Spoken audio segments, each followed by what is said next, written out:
What's up, everybody? We wanted to take a quick moment to remind each of you to please like, share, comment, subscribe to the podcast. Tommy, Ring that bell. ring the bell. It goes a long way to support the podcast. Besides that, Tommy and I offer online coaching. The links for that will be below. The link for my merch store will be below as well. And without further ado, we bring to you a Thinking Man's podcast. A Thinking Man's podcast.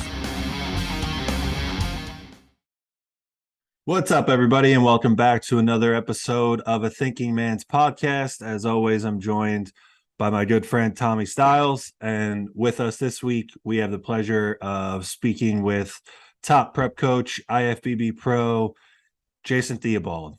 Jason, how's it going, man? Thanks for joining us. Well, it's going good. Thanks for inviting me on the pod. Yeah, absolutely. So we've gotten into routine. Our listeners know of having a guest on once every 4 episodes. So we're lucky to bring Jason to everybody. And with that, I'm going to kind of hand it off to Tommy Stiles. Tommy, I know that we had a couple of specific topics that we wanted to get into. So the floor is yours, my friend. Yeah. So a little background. I actually did Jason's prep coach mentorship course in 2019. So that's where I learned a lot of my base and how I started my business. Can't recommend that enough. That's really what got me going and gave me the confidence to actually be a coach. Learned a ton. So anybody listening, it's worth it. I still do it too. So yeah, if you want to make a career in this, you need to be a mentee first, to have the confidence and develop a skill set. So that being said, something I learned in the course that we talked about that was always interesting to me was Jason uses not every prep or every peak, but he uses a glucometer in peak week. So Jason, I kind of just want to run through that. What is how do you decide if you're going to do that? Is there factors of the prep that you see early on that kind of navigate you that way? Just kind of walk me through your thought process. Yeah. So the reason I don't do it with everyone is for one, a lot of your females aren't loading hard enough for it to be an issue.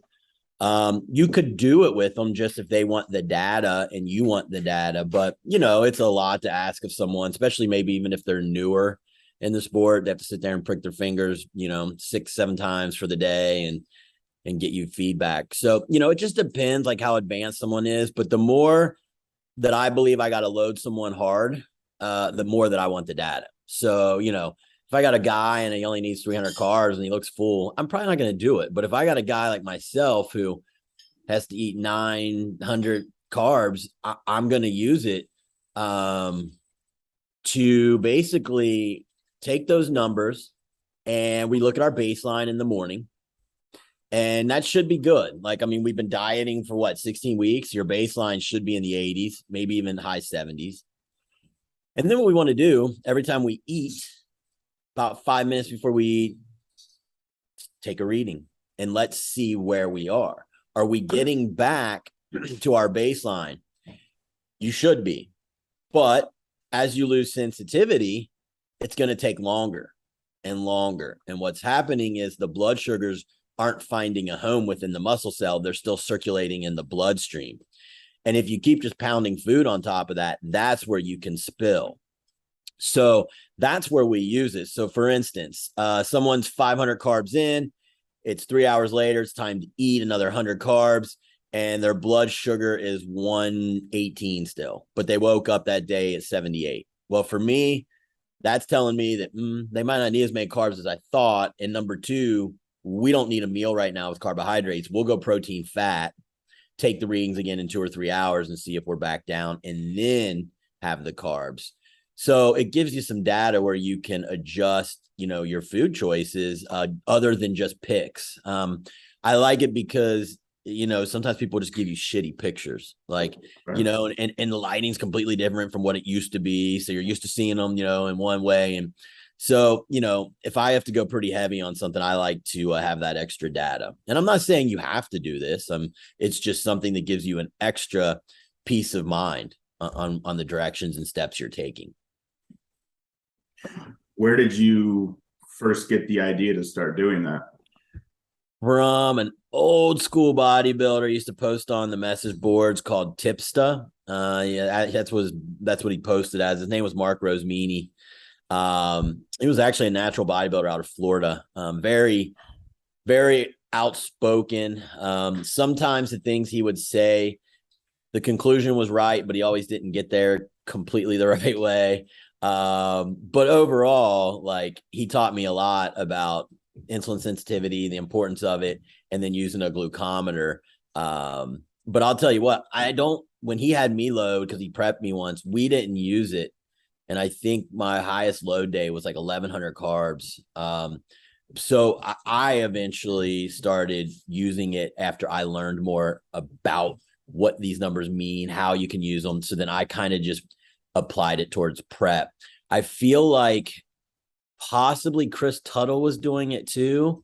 And I don't know if he came out first or I did. I have no idea, but I know that I think it was him. So I know Justin Harris mentions it here and there that he used it or he does use it.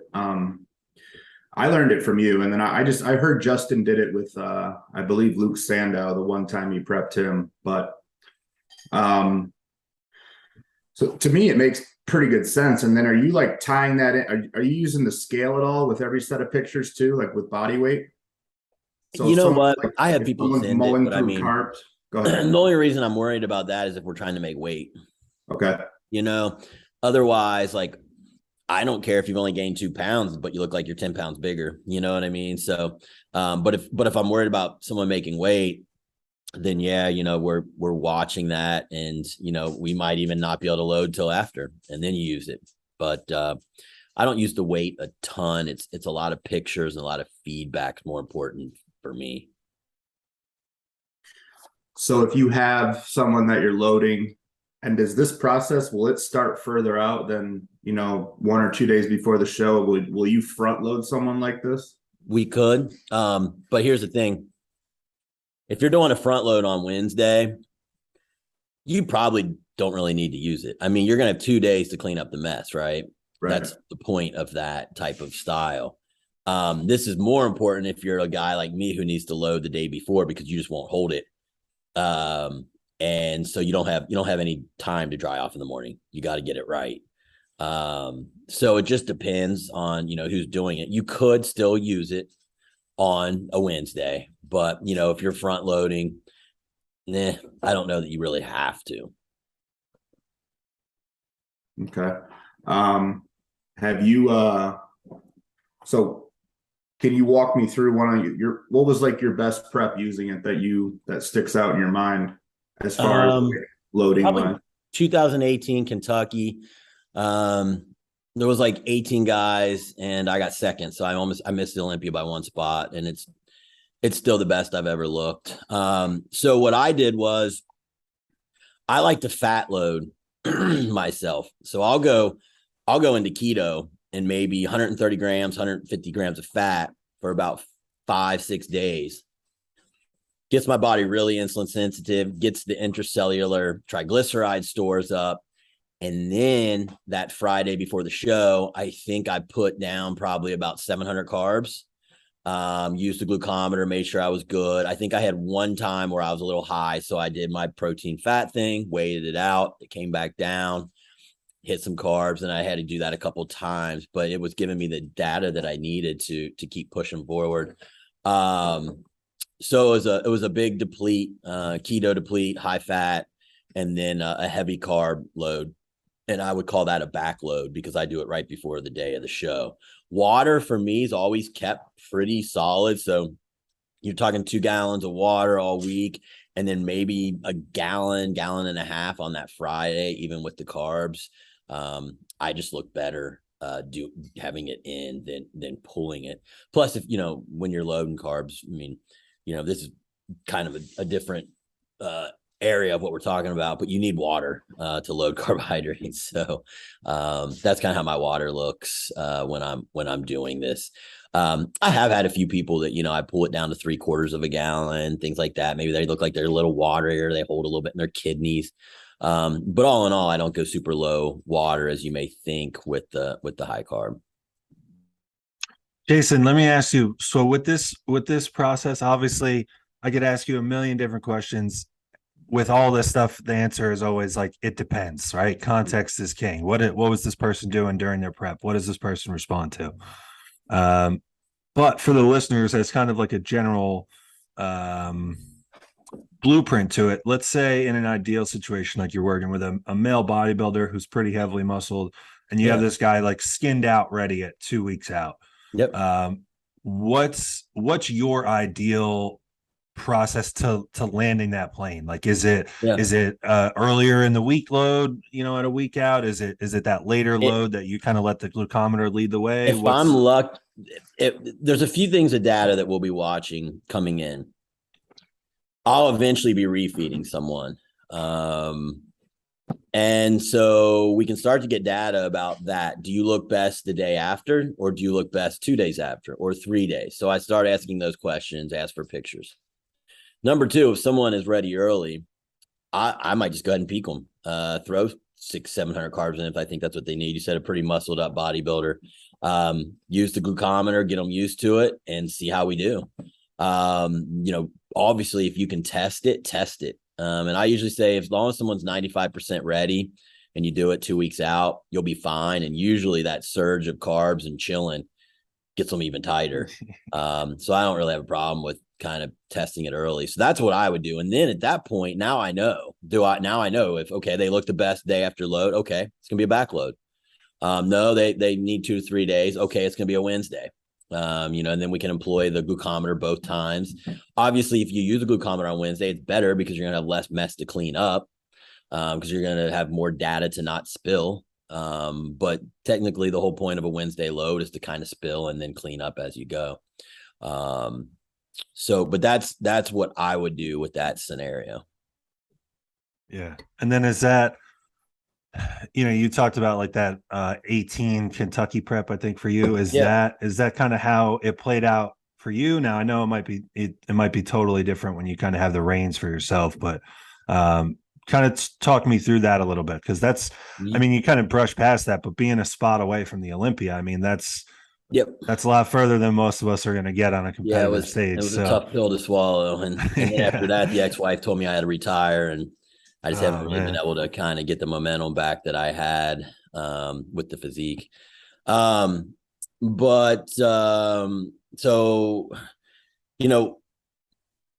not everyone am I going to do 5 to 6 days of a protein fat. It's just not going to happen. I worry about them flattening out too much. If I don't think they have the digestive capacity to get that amount of carbs in, I won't do it either, because you got to remember that's tough on some people. So all these variables play into account.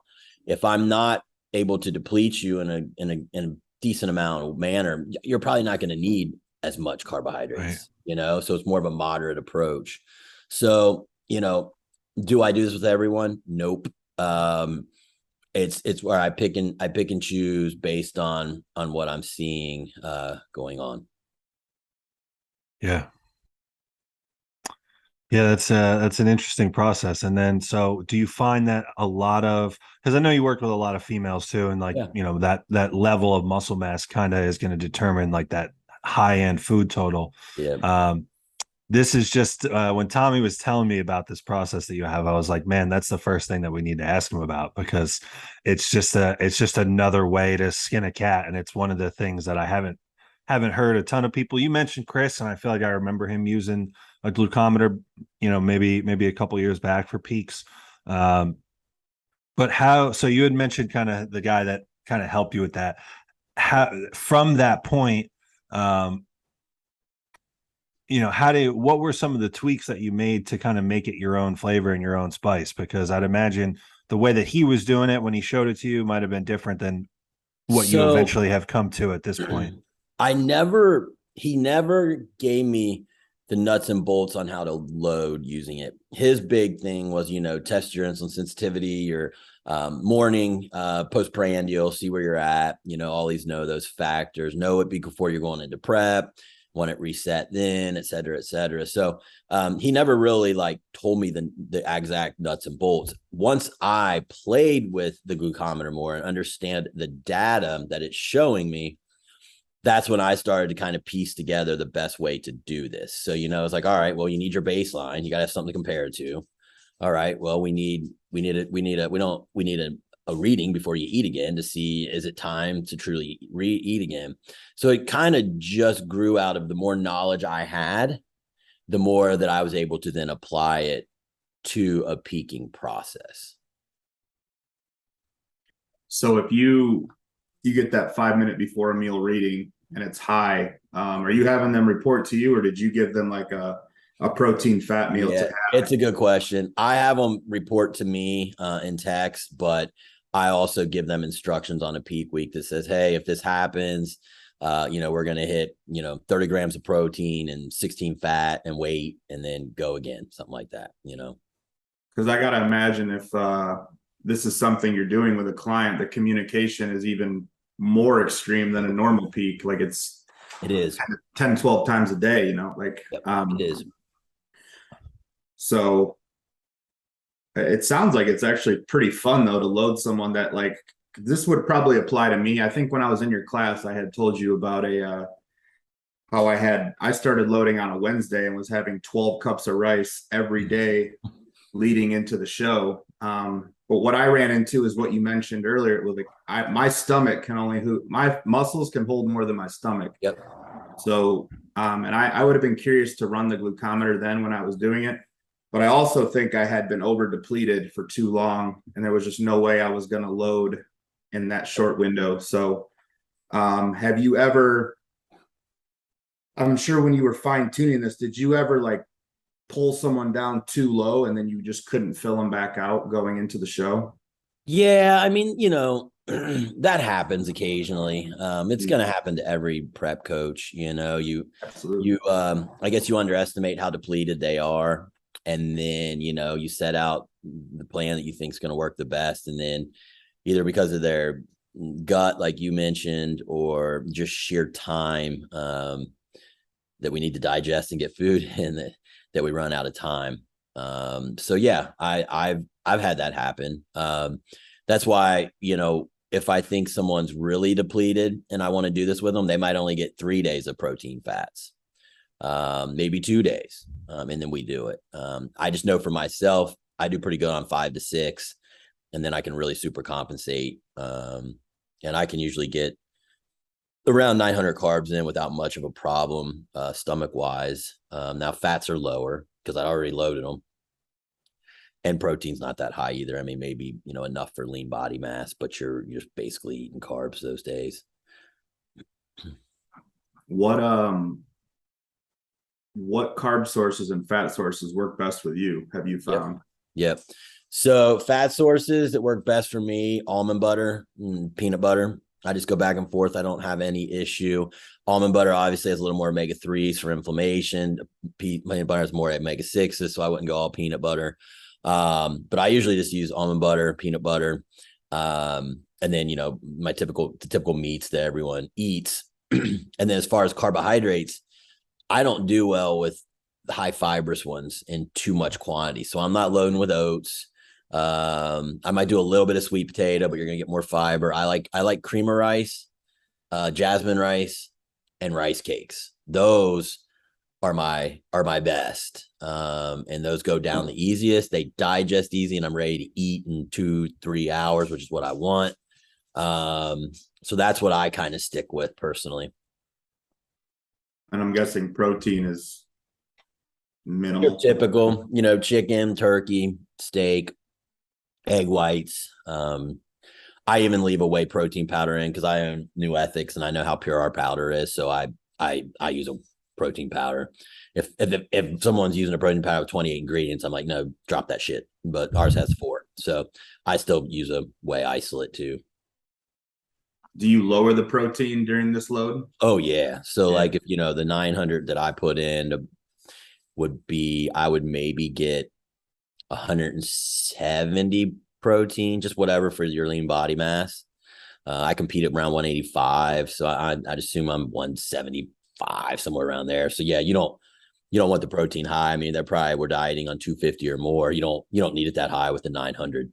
Pull it back a good bit, because carbs are protein sparing. So with that many carbs, you're not really going to be burning off the protein you're putting in. And we want to make sure that we don't bloat and make the stomach have to work harder. So I would even pick meats that you digest really well. So, usually I digest ground turkey a little quicker, it seems. Chicken, beef seems to sit sometimes. So I don't load a lot with beef.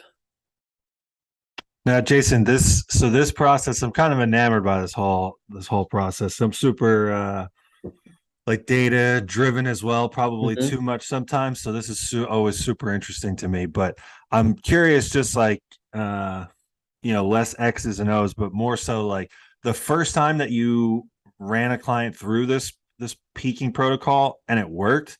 What was that like? Where you're like, holy shit, this pretty elaborate project. I ran it on myself first. Okay, that was what I was going to ask. If you ran it on yourself first, I definitely had to understand the nuts and bolts and to see if the application worked properly, and to fine tune it. And then from there, I've never really missed with it. Like Tommy said, maybe just a little too, flat, but I would always rather that flat and dry than spilled and soft. So, but generally speaking, even the first go, like we nailed it, no problem. So, it just, you got all the data you need. You know how long they need to dry off. Now you know how their blood sugars are going. Are they loading everything properly? Is it starting to circulate? So you've just got a lot of things that you already know coming in, and it just helps that peace of mind. Because like I said, for me, pictures just aren't always that great. And then, if you do a lot of coaching, you also notice after they get the tan, sometimes they look softer, and it's just tan in the hotel lights. And if you're not an experienced coach, it freaks you out, and you got to know what you're looking at and looking for. So just having that extra data is a big peace of mind when you got to really load someone. But I wouldn't do this with a beginner. Sure. An intermediate to an advanced this is for them. Yeah, that first coat of tan sometimes looks like they just lost 4 weeks of conditioning in a second. It fucks with you. And it freaks you out when you're first new, because I really didn't know it. And then once I saw the trend, I'm like, all right, that's what's happening. And I kind of knew it myself, because I remember I'd be pale and look freaking bone dry, and then I'd put the tanner on. I'm like, I'm not as dry anymore. But I mean, everything changes in the lighting. So have you ever had a situation where the glucometer was back to baseline, and so that would mean more protein, carbs, but what you're seeing in front of you, you don't think it needs more? Do you ever like override what you're seeing on the data? Yeah. So as I start to get over 500-600, I'm really putting a lot of focus on pictures. And so if someone looks amazing, maybe they're 3/4 full, like filled out, and that might be their best. So yes, you don't just keep going because it's giving you the number. At some point, you got to start looking at how they're looking. Some guys stay full easier. They just, they're like, oh, I'm flat. And you look at them, you're like, no, you're pretty full. Like, and I don't think putting another 120 carbs or whatever is going to help you. So let's just hold. So yeah, I don't just blindly keep loading because I get good numbers. Once you get up, like I said, over 500 or so, you should start really checking how the physique is looking too. Yeah, because I can imagine that would be like, you trust the machine too much and then it ends up backfiring. Sure. I mean, it's just man-made, right? And we also know that a glucometer, they say, is about 8 points off to the positive or the minus. So is that what the variation is? 8 points? Yeah. Wow. Yeah. So, someone at an 88, if it's 8 points higher, now they're at 97 or whatever it is. Right. So, it's still not an exact tool, but if you've been using it all prep, you can at least get a pretty good idea of what's going on. But yeah, it's man-made. So once you get higher in the evening, if someone's looking badass, you might just want to call it. How do you go about during the whole prep using it on the check-ins? Is it like are they checking daily every day? Usually I use it more off season with my bodybuilders than I do in prep. Because my bodybuilders, most of them get their carbs up 600, 700, 800 to get on the size and just the progress that we need. And so I'm worried about insulin sensitivity, and I don't want to lose time when we start our diet because their blood sugars are averaging 110. Then we got to waste 4 weeks of continually pulling down food, and they finally start tightening up. So I watch it during the off season. And once it starts to get above 100, I reset them. Carbs come down, gear drops. We train less intense, and we just let the body get uninflamed and get those numbers down. So for me, I use it more at my bodybuilders off season, but we still have the data, and we still have them using it. But during prep, I don't really use it as much because I bring people in, they're already insulin sensitive, good. I pull their carbs more. I put them in a deficit. We know deficit is the first and foremost thing to lower insulin sensitivity or improve insulin sensitivity. So, I just don't use it a ton in prep. I'm not saying I wouldn't, and I would if we practiced an early load, but you should have the athlete healthy going in. But again, if you start dieting, say someone comes to you and they didn't do the pre-prep, they are 110 on average. Well, you're going to have to spend that time resetting that. So you might be using it the first 4 to 5 weeks to get it to see when you're down. So that's kind of not to like totally segue, but I did learn a lot about insulin sensitivity in the off seasons from you. And I think Joe and I have highlighted on this podcast, like among our many mistakes coming up, it was just like getting too sloppy in the off season and just thinking that maybe everyone has that period where they think they're the next Juan Morel and they can eat bullshit all year long. And it backfires. And there's a tumultuous prep that you have to go through. Yep. Oh, man. So I think now there's a lot more information, and there's a lot of talk from, guys like you, John Jewett, Chris Tuttle, and other guys about insulin sensitivity in the off season, keeping an eye on certain markers, keeping biofeedback. Basically, guys aren't getting as fat as they used to. Yep. So what's your process like for making sure bodybuilders don't get too fat in the off season? Mm-hmm. So, they check in with me once a week. I mean, I know that's the simple answer, but I'm watching, and I don't chase scale numbers usually. Occasionally, if I know we got to get pounds on a guy and he's just struggling, I'll give him a scale goal, but I generally don't go by a scale. I go by the look. Really watch, the lines, the angles. Are we rounding out here? Are we getting what we need? And then I use the glucometer. So, once we're pushing hard, I get those readings from them weekly, and I'll know when they're starting to fade. And if they start to fade, what do we know? We know that they're going to put on more fat than they are muscle. So then I'll reset and keep them that way. But really, it's a matter of checking in a lot, looking at the pictures, not just chasing scale numbers, and watching the fasted blood glucose. And there's some other things like sleep. You got to sleep well, or else your insulin sensitivity is poor. So there's other factors that come in, but those I think are the main ones that I use for off season. And then I think we should also note too, if someone's using growth hormone, that's going to cause insulin sensitivity to fade. So maybe they should have some insulin in play, maybe some metformin in play, something along those lines. So I'll use that or both of those to combat the growth, but the growth hormone will keep someone leaner, obviously, especially if it's farm grade. And where are you at with I know, because like blood glucose readings, like you said, there's that 8-point variation. If like you have current set of bloods on someone and their A1C is spot on, do you put a lot of stock in that fasted blood glucose still? Yeah, so that's a good question. So when I teach my insulin sensitivity course, there's 3 markers that I say you really have to look at. You have to look at fasted blood glucose, A1C, and fasted insulin. Here's why.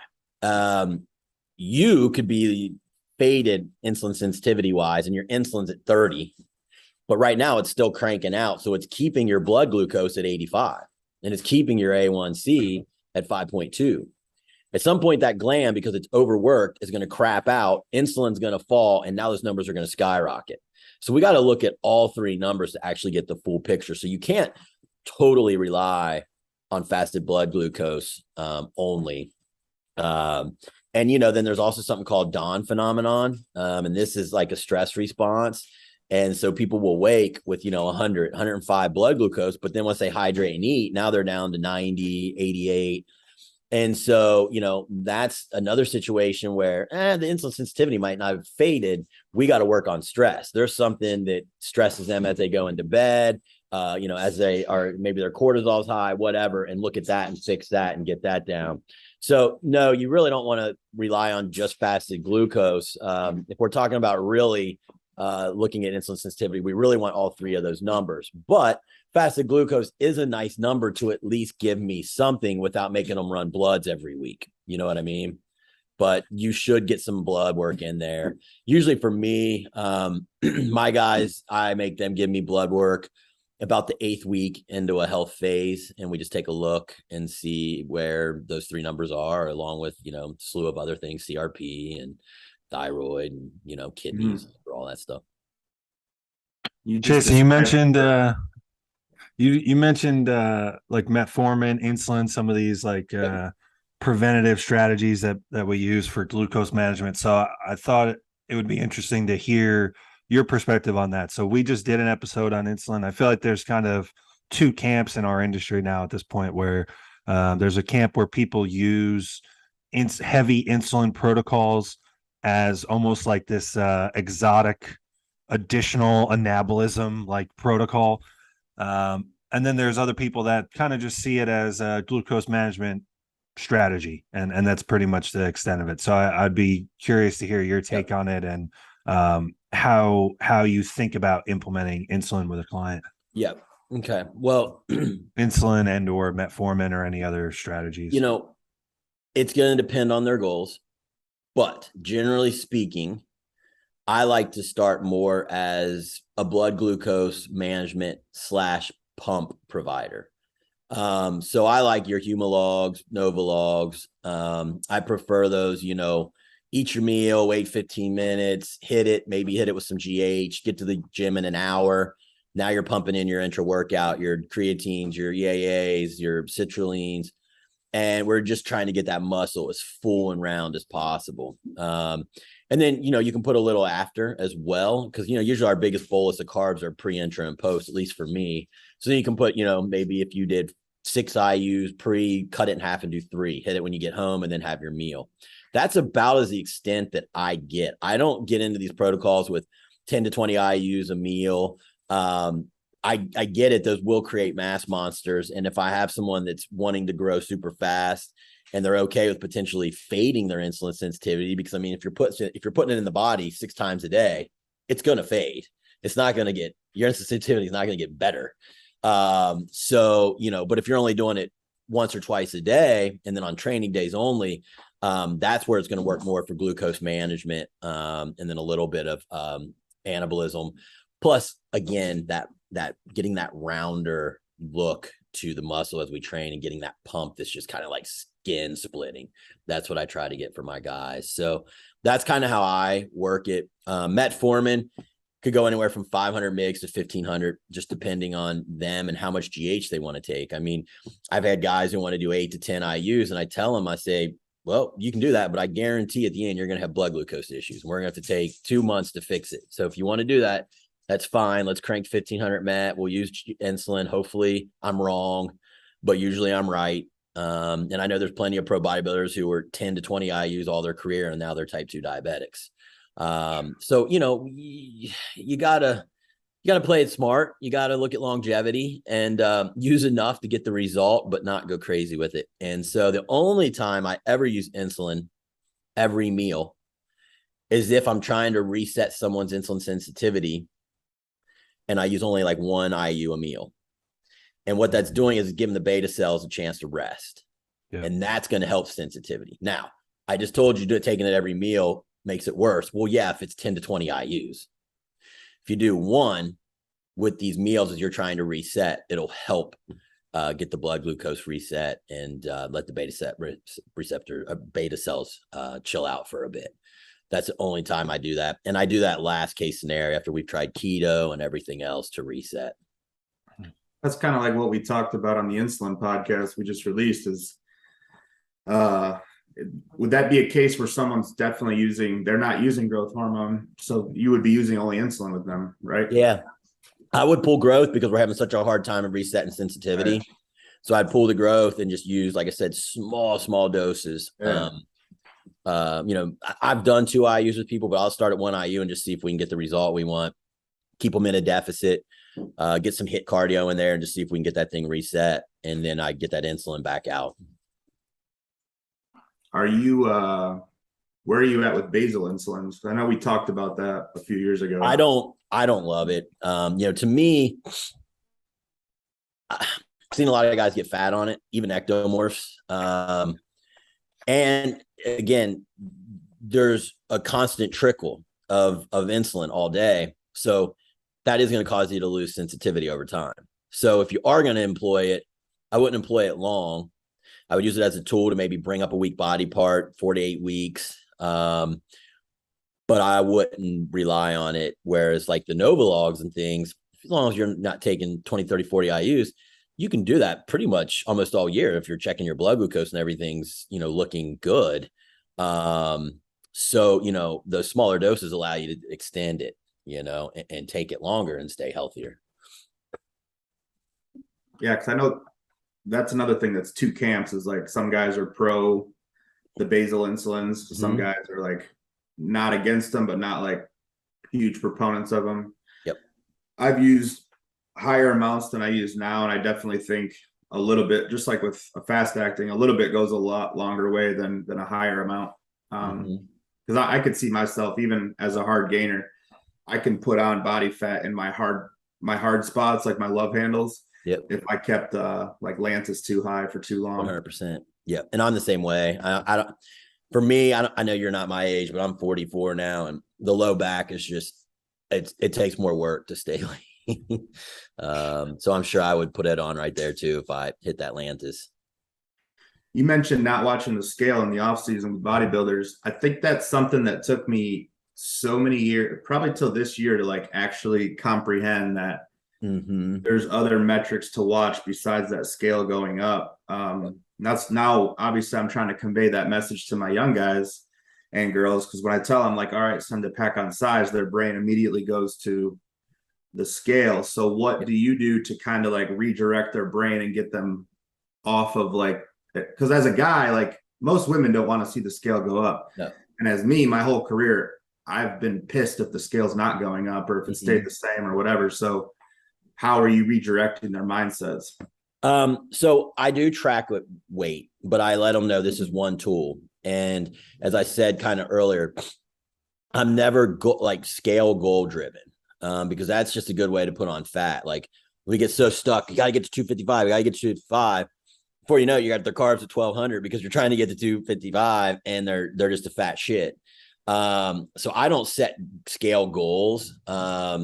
I do like to see it trend up over time, but I mean, I've had plenty of guys, they've been about 195 for many years, but it keeps becoming a better 195. And now the glutes are pretty healed there. And now the hammies are split there. So they're adding muscle. They're just not adding scale weight. So for me, I think it's just not the wisest to only worry about the scale. And I think it's just one of those things you got to communicate to your people. And, as I'm watching pictures, I'll say, hey, look, yeah, we're on a blast. You're only up 3 pounds right now, but look at you, let's look at these pictures. Let's look at these, your shoulders are bigger. This is bigger. Everything's responding. So, and that helps too, to kind of just ground them. You mentioned fasted insulin. I think that's the one that most people probably don't add to their blood work panels because it's not included in most. Nope. What are some things that we do as bodybuilders that can cause that fasted insulin to be rising? Yeah. Pounding carbs too long. That'll do it. You're going to lose insulin sensitivity, and therefore now insulin has to go up to do the same job that it was doing, say, at a level of 9, 8, 6, 7. So pounding carbs is your number one. If I know someone has these issues, I'll use more protein and fats and try to get just enough carbs that their training is as good as it's going to get. And then do it that way. Other things, obviously, growth hormone is going to cause that number to go up.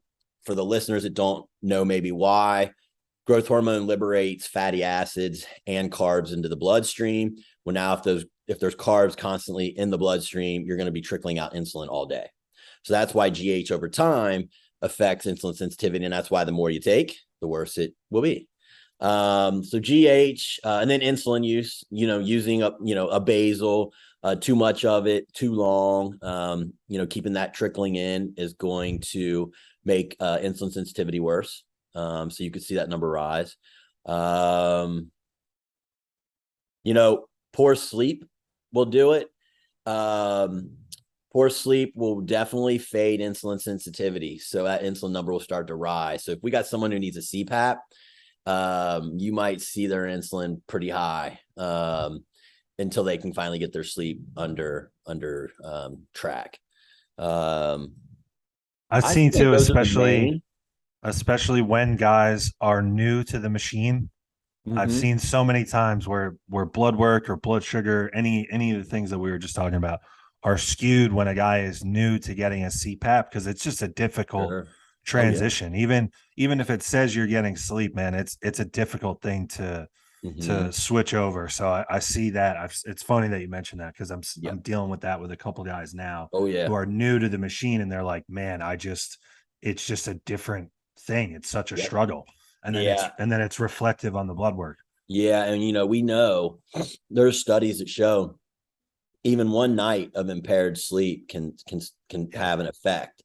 So you couple in, that 4, 5, 6 weeks on end, and you can see that insulin rise for sure.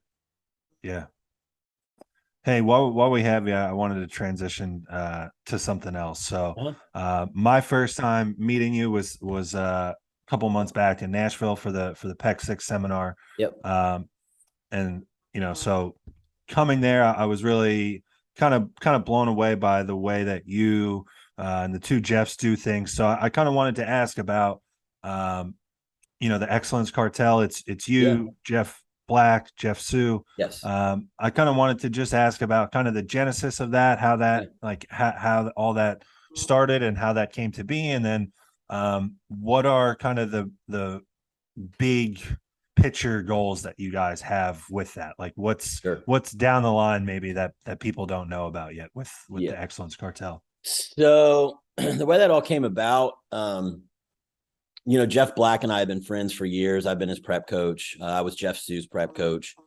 And Jeff, hit me up. We had been having talks about how to get more information out. And, the joke with us was, God, we're just kind of sick of typing on Instagram. What else can we do that would actually be fun and get our personalities out there, get info out there free to people?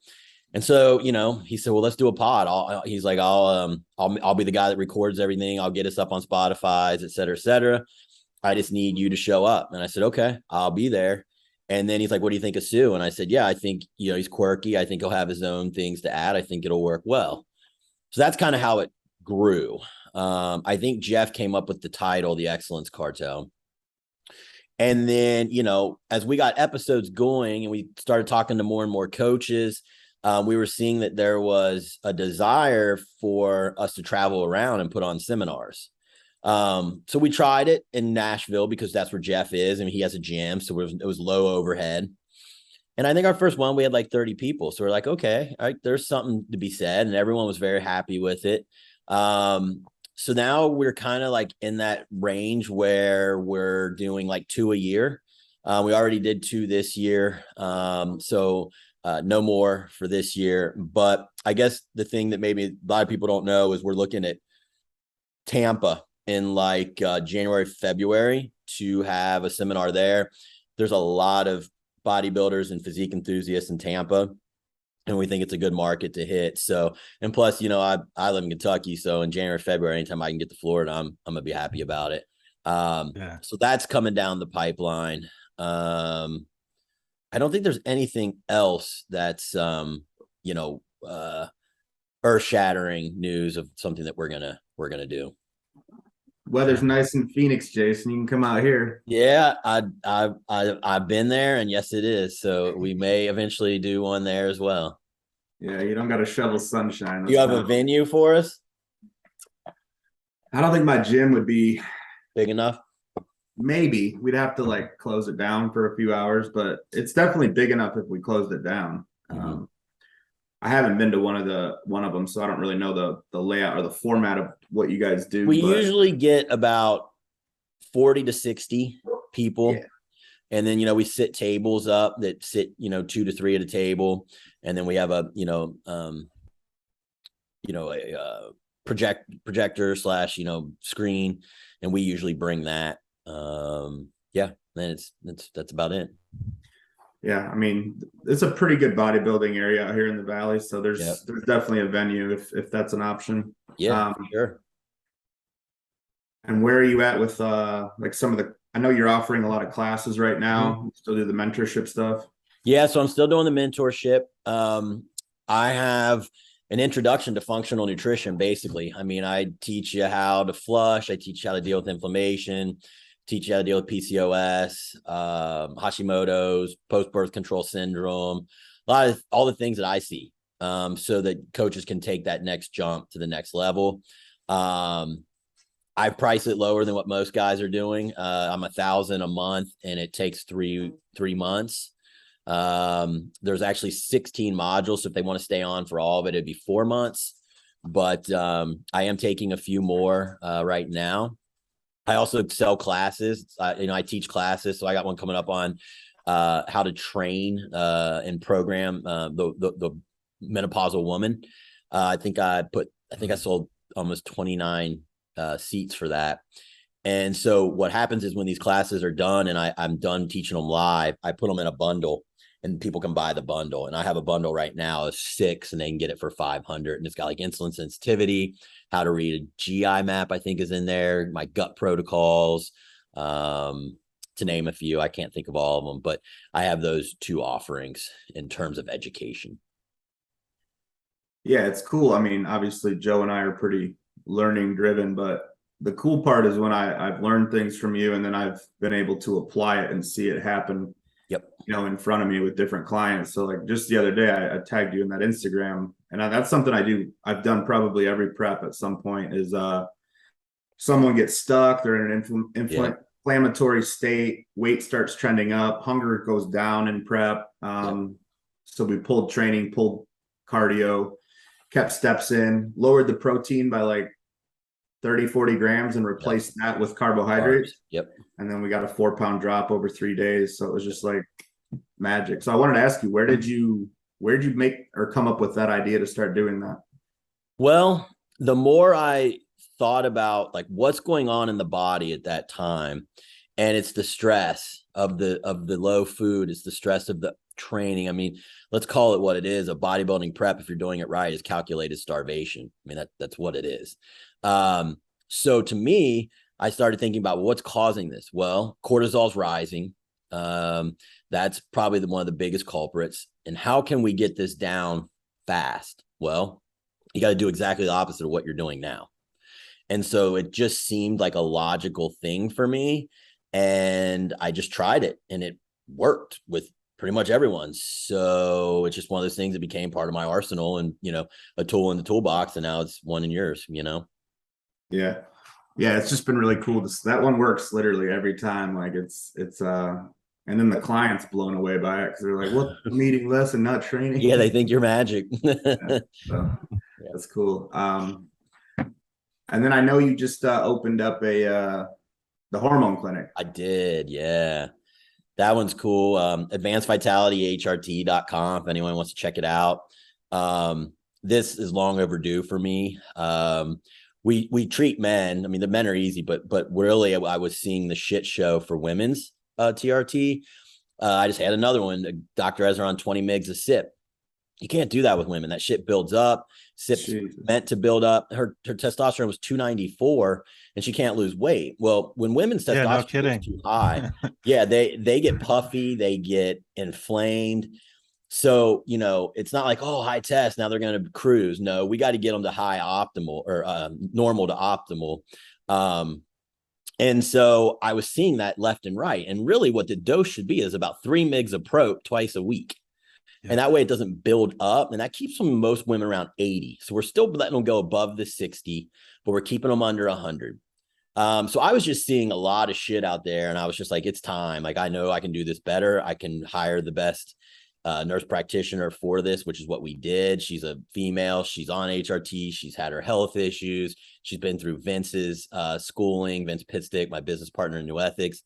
So, we did it right. And it's going really well. If anyone wants to use us, advancedvitalityhrt.com. You can always email me, Jason at advancedvitalityhrt.com.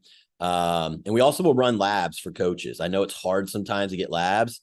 You don't have to, they don't have to become a patient. You can just contact me. I'll put you in touch with our coordinator. She'll get the lab rec out and then your client can go and take it. And then we'll email the results when we get it. So I have a lot of coaches who they do, promote us and send patients, but I have a lot of coaches just use us for labs because we're 200 for the life extension panel. That's 275. And we add TPO-AB so you can rule out Hashis, and that doesn't have it. So, a lot of big, cool things are going on. But that's been the thing right now that's been, my biggest baby and things I've been working on. So, yeah.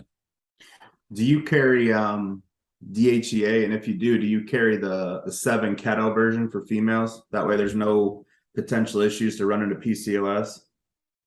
We can pretty much get anything. But I don't know if we have the 7 keto or not. But we might. I know my New Ethics company, we have DHEA liposomal coming out. But I don't know if our clinic has 7 keto. I could check though if you had a person that needed it.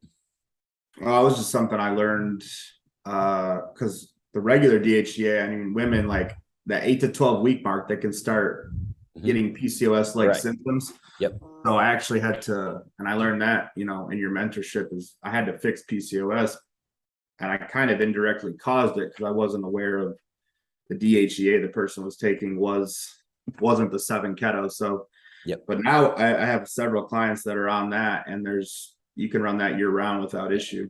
Yep. No problem. Yep. But yeah, you're right. DHEA is one of those things I teach. If you're going to give it to a woman, you better watch their lab work about every 10 weeks and see what's going on, because Tommy's right. They can start to get PCOS symptoms, and now you're not going to lose weight. You're going to be puffy. They're going to have acne, hair shedding if they're prone to that, and all that bullshit. Yeah.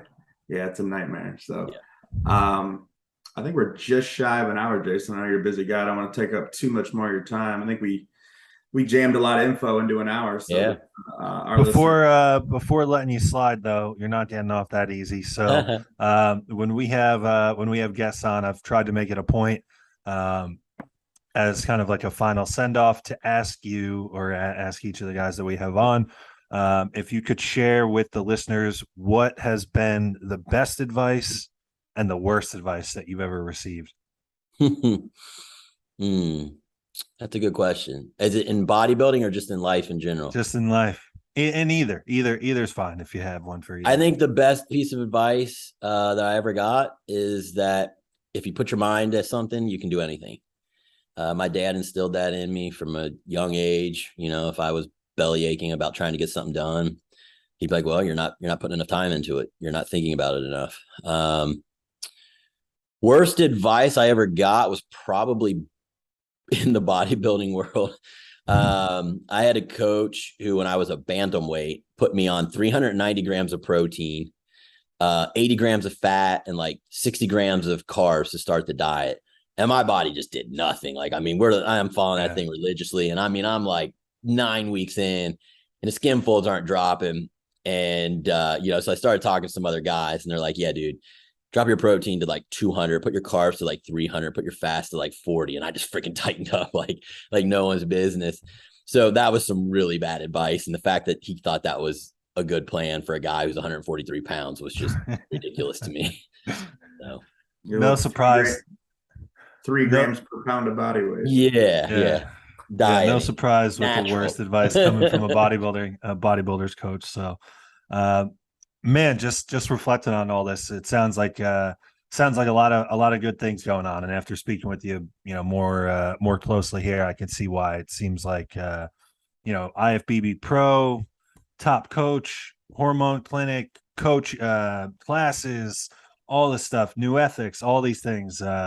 Congratulations on all the success, man. It's I see now, why Tommy so badly wanted to have you on, and he sings your praises every time your name comes up. And it's a good chance for me and our listeners now to get a firsthand example as to why. So we really appreciate you coming on. And just generally want to thank you for being such a positive influence in the industry at large. Like you mentioned, there's more often than not, it feels like this industry is kind of the blind leading the blind. So to have, I came up under John, and hearing Tommy's experience with you, we need more people like you guys that are willing to kind of show us the light and really show us how to do things correctly and in a healthy manner for people. So just really appreciate you coming on.